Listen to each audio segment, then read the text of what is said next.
West Bengal state university four same history short question suggestion with answer. প্রথম প্রশ্ন, কে প্রত্যক্ষ সংগ্রামে ডাক দিয়েছিলেন? 1946 সালে মুসলিম লীগের নেতা মোহাম্মদ আলী জিন্নাহ। কোন সালে রেগুলেটিং আইন জারি করা হয়? 1773 সালে।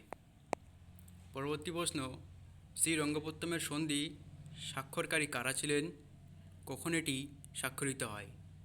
টিপু সুলতানের সঙ্গে ইংরেজদের এই সন্ধি স্বাক্ষরিত হয় 1992 সালে।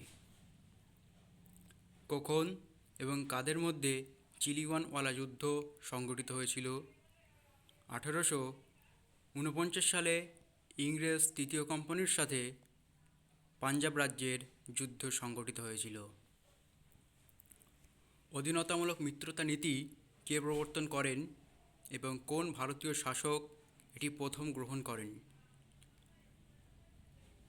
লর্ড ওয়েলেসলি অধীনতামূলক মিত্রতা নীতি প্রবর্তন করেন এবং এটি প্রথম গ্রহণ করেছিল হায়দ্রাবাদের নিজাম। পরবর্তী কোশ্চেন, আত্মীয় সভা কে, কবে, কখন প্রতিষ্ঠা করেন? উত্তর হবে রাজা রামমোহন রায় 1814 সালে আত্মীয় সভা প্রতিষ্ঠা করেন। পরের প্রশ্ন, সিপাহী বিদ্রোহ কখন এবং কোথায় শুরু হয়েছিল? উত্তর হবে 1857 খ্রিস্টাব্দে ব্যারাকপুরে সিপাহী বিদ্রোহ শুরু হয়েছিল। পরবর্তী প্রশ্ন, জ্যোতিরাও ফুলে কে ছিলেন? উত্তর হবে মহারাষ্ট্রের সাধক সমাজের প্রতিষ্ঠাতা ও ভারতের সমাজ সংস্কারক। পরবর্তী প্রশ্ন, জালিয়ানওয়ালাবাগের হত্যাকাণ্ডের প্রতিবাদে কে কখন নাইট উপাধি প্রত্যাখ্যান করেছিলেন? উত্তর হবে রবীন্দ্রনাথ ঠাকুর 1919 খ্রিস্টাব্দে এই নাইট উপাধি প্রত্যাখ্যান করেছিলেন। কে কখন কাইজারে হিন্দ উপাধি ত্যাগ করেছিলেন? 1920 খ্রিস্টাব্দে গান্ধীজি কাইজারে হিন্দ উপাধি ত্যাগ করেছিলেন। গান্ধীজি কখন এবং কেন আইন অমান্য আন্দোলন প্রত্যাহার করেছিলেন?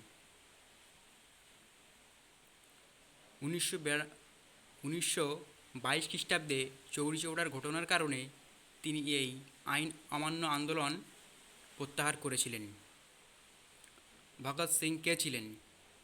ভারতের স্বাধীন আন্দোলনের বিপ্লবী নায়ক ছিলেন ভগৎ সিং।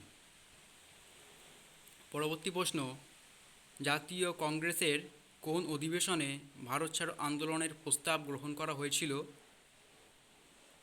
এবং করেঙ্গে ইয়ে মরেঙ্গে কে ডাক দিয়েছিলেন?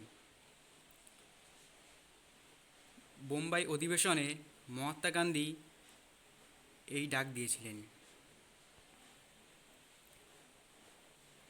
ভারতবর্ষের শেষ গভর্নর জেনারেল ও ভাইসরয় কে ছিলেন?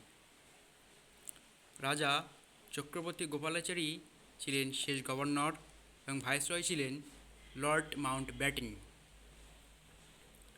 এবং 15 দাগের প্রশ্ন অর্থাৎ শেষ প্রশ্ন,